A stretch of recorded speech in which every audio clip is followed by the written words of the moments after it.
Continuing with Tristan's Lent book, we come to the topic of compassion for creatures. Tristan writes, Then God said to Noah and to his sons with him, I now establish my covenant with you and with your descendants after you and with every living creature that was with you, the birds, the livestock, and all the wild animals. All those that came out of the ark with you, every living creature on earth, I establish my covenant with you. Never again will all life be destroyed by the waters of a flood. Never again will there be a flood to destroy the earth. And God said, This is the sign of the covenant I am making between me and you and every living creature with you, a covenant for all generations to come. I have set my rainbow in the clouds, and it will be the sign of the covenant between me and the earth. Whenever I bring clouds over the earth and the rainbow appears in the clouds, I will remember my covenant between me and you and all living creatures of every kind. Never again will the waters become a flood to destroy your life. Whenever the rainbow appears in the clouds, I will see it and remember the everlasting covenant between God and all living creatures of every kind on the earth. So God said to Noah, This is the sign of the covenant I have established between me and all life on earth. That was from Genesis chapter 19, verses 8 to 17, about which Tristan writes, When I was growing up, I did not have a pet for any great length of time. I had a rabbit named Twitch for a few years, a guinea pig named Rupert for a few weeks, and a newt named Isaac Newton for a few days before he escaped and was found shriveled up on the kitchen floor. I enjoyed seeing creatures in the wild, but I wasn't really an animal person. My first job was in a wimpy burger bar, and I persuaded my first girlfriend to give up her vegetarianism and start eating proper food, quarter-pounder wimpy burgers with that lovely pink relish they used. Unconsciously, animals were, in my mind, expendable and exploitable.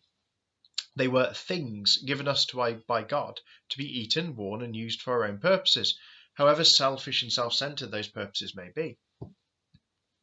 At the age of 21, I underwent a Damascene conversion in my attitude to animals.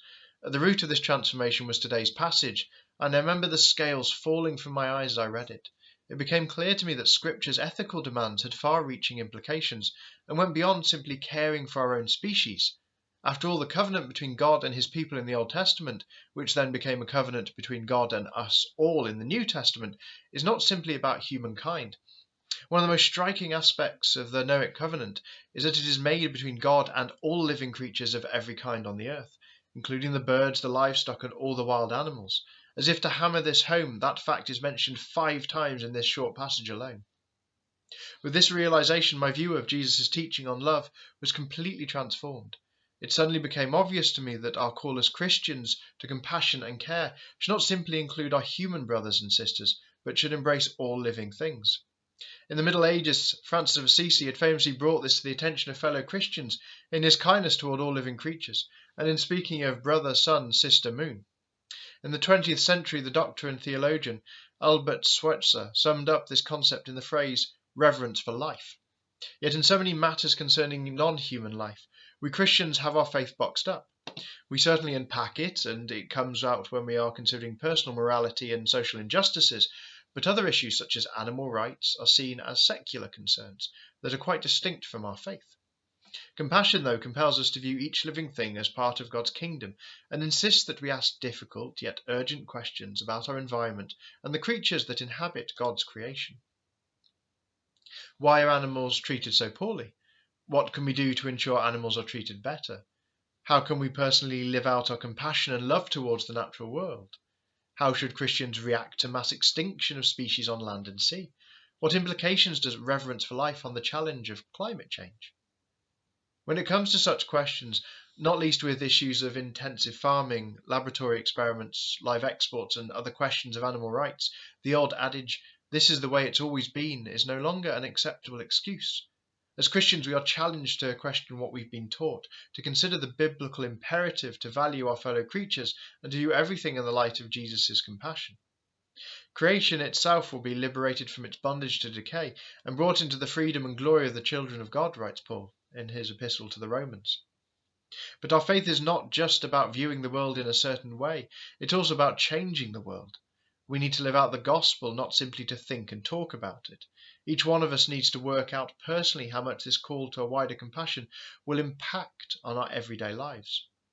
We can all certainly take small practical steps towards change. We can pray for all living things, educate ourselves on the issues surrounding animal welfare, read the Bible with the importance of all creation in mind, get involved in campaigns, support animal welfare and environmental charities, be selective in shopping, forgo meat and animal products for 1 or 2 days a week, and spread the word by encouraging friends, family, and colleagues to themselves read about such issues. Getting our priorities right is certainly the first step, but that means little if we are not then inspired into righteous action.